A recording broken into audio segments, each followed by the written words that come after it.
ಎಲ್ಲರಿಗೂ ನಮಸ್ತೆ. Welcome to my YouTube channel. ಇವತ್ತಿನ ವಿಡಿಯೋದಲ್ಲಿ ಬೇಸಿಗೆಗೆ ತಂಪಾಗಿರುವಂಥ ಜೋಳದ ಅಂಬಲಿ ಹೇಗೆ ಮಾಡೋದು ಅಂತ ಈ ವಿಡಿಯೋದಲ್ಲಿ ತೋರಿಸ್ತೀನಿ. ರಾಗಿ ಅಂಬಲಿನೇ ಬೇರೆ ಥರ, ಹಾಗೆ ಜೋಳದ ಅಂಬಲಿನೇ ಬೇರೆ ಥರ.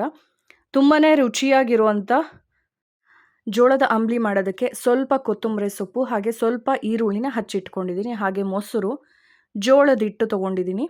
ಹಾಗೆ ಜೀರಿಗೆ ಪುಡಿ, ಮೆಣಸಿನ ಪುಡಿನ ತೊಗೊಂಡಿದ್ದೀನಿ. ಜೀರಿಗೆ ಪುಡಿ, ಮೆಣಸಿನ ಪುಡಿ ಇಲ್ದಲೇ ಇರೋರು ಅವೆರಡನ್ನ ಪುಡಿ ಮಾಡ್ಕೋಬೋದು. ಇಲ್ಲಿ ನಾನು ಜೋಳದ ಹಿಟ್ಟನ್ನು ಒಂದು ಬಟ್ಲಲ್ಲಾಗೋಷ್ಟು ತೊಗೊಂಡಿದ್ದೀನಿ. ನೀವು ಬೇಕಾದರೆ ಎಷ್ಟು ಕ್ವಾಂಟಿಟಿಗೆ ಮಾಡ್ತೀರಾ ನೋಡ್ಕೊಂಡು ತಗೊಳ್ಳಿ. ಇಲ್ಲಿ ಒಂದು ಬಟ್ಲಲ್ಲಿರೋ ಜೋಳದ ಹಿಟ್ಟಿಗೆ ಫಸ್ಟು ತಣ್ಣನೆ ನೀರು ಹಾಕ್ಕೊಂಡು ಗಂಟು ಹಾಕ್ದಲೇ ಇರೋ ಥರ ಮಿಕ್ಸ್ ಮಾಡ್ಕೋಬೇಕಾಗತ್ತೆ. ಈ ರೀತಿ ಸಾಫ್ಟಾಗೆ ಮಿಕ್ಸ್ ಮಾಡ್ಕೋಬೇಕಾಗತ್ತೆ. ಈಗ ಒಂದು ಪಾತ್ರೆಯಲ್ಲಿ ನಾನು ಒಂದು ಬಟ್ಲಷ್ಟು ಹಿಟ್ಟು ತೊಗೊಂಡಿದ್ದೀನಲ್ಲ, 3 ಲೋಟದಷ್ಟು ನಾನು ನೀರು ಹಾಕ್ಕೊತಾ ಇದ್ದೀನಿ. ಅಂದರೆ ಕ್ವಾಂಟಿಟಿ ಜಾಸ್ತಿ ತೊಗೋಬೇಕಾಗತ್ತೆ ನೀರು. ಈಗ ನೀರು ಸ್ವಲ್ಪ ಬಿಸಿ ಆಗಬೇಕು, ಅಲ್ಲೇವರೆಗೂ ಬಿಡಬೇಕು. ನಾವೇನು ಹಿಟ್ಟು ಕಲಸಿಟ್ಕೊಂಡಿರ್ತೀವಲ್ಲ ಅದನ್ನು ನೀರು ಬಿಸಿಯಾಗಿರೋದಕ್ಕೆ ಹಾಕ್ಕೊತಾ ಬರಬೇಕು. ಉಗುರು ಬೆಚ್ಚಗೆ ನೀರು ಬಿಸಿಯಾಗಿರಬೇಕು. ಅಷ್ಟಿದ್ದಾಗಲೇ ನೀವು ಮಿಕ್ಸ್ ಮಾಡ್ಕೊಂಡಿರೋ ಹಿಟ್ಟನ್ನು ಹಾಕ್ಕೋಬೇಕು. ಈಗ ಚೆನ್ನಾಗಿ ಕೈ ಆಡಿಸ್ತಾ ಬರಬೇಕು.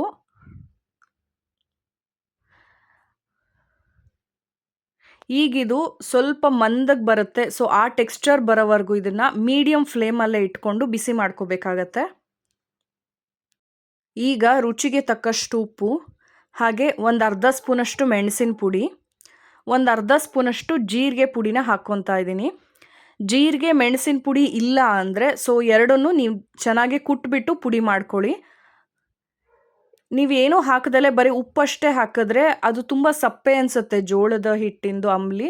ಸೊ ಅದಕ್ಕೋಸ್ಕರ ಮೆಣಸಿನ ಪುಡಿ ಅಥವಾ ಮೆಣಸಿನ್ಕಾಯಿ ಇದ್ದರೆ ಅದನ್ನು ಬೇಕಾದ್ರೆ ಜಜ್ಜಿ ಹಾಕ್ಕೋಬೋದು. ತುಂಬ ಸಣ್ಣದಾಗೆ ಜಜ್ಜಿ ಹಾಕ್ಕೋಬೇಕಾಗತ್ತೆ. ನೀವು ನೋಡ್ತಾ ಇರ್ಬೋದು ಆಲೆ ಮಂದಕ್ಕೆ ಬರ್ತಾ ಇದೆ.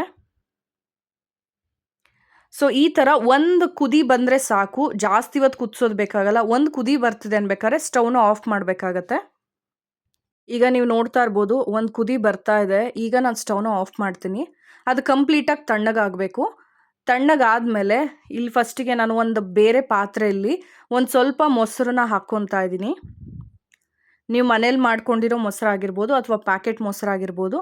ಹಾಕ್ಕೊಂಡು ಸ್ವಲ್ಪ ನೀರು ಹಾಕ್ಕೊಂಡು ಚೆನ್ನಾಗಿ ಮಜ್ಜಿಗೆ ಮಾಡ್ಕೋಬೇಕಾಗತ್ತೆ.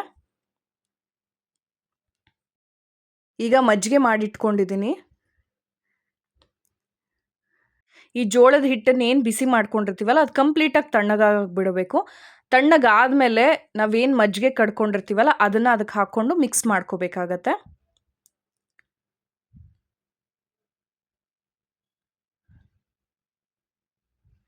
ಈಗ ಜೋಳದ ಅಂಬಲಿ ರೆಡಿಯಾಗಿದೆ. ತಣ್ಣಗಾದ್ಮೇಲೆ ಮಾತ್ರ ಮಜ್ಜಿಗೆ ಹಾಕ್ಕೋಬೇಕಾಗತ್ತೆ. ಬೇಸಿಗೆ ಕಾಲಕ್ಕೆ ತಂಪಾಗಿರುವಂಥ ಜೋಳದ ಅಂಬಲಿ ರೆಸಿಪಿ ಇದು. ತುಂಬಾ ಟೇಸ್ಟಿಯಾಗಿರುತ್ತೆ. ನಾವೇನು ಮೆಣಸಿನಕಾಳು ಜೀರಿಗೆ ಹಾಕ್ತೀವಲ್ಲ ಆ ಮಸಾಲ ತುಂಬ ರುಚಿ ಕೊಡುತ್ತೆ ನಾಲ್ಗೆಗೆ. ಜೋಳದ ಅಂಬಲಿ ರೆಡಿಯಾಗಿದೆ. ಸೊ ಈಗ ಗ್ಲಾಸಿಗೆ ಸರ್ವ್ ಮಾಡಿಕೊಂಡು ಕುಡಿಯೋದಷ್ಟೇ.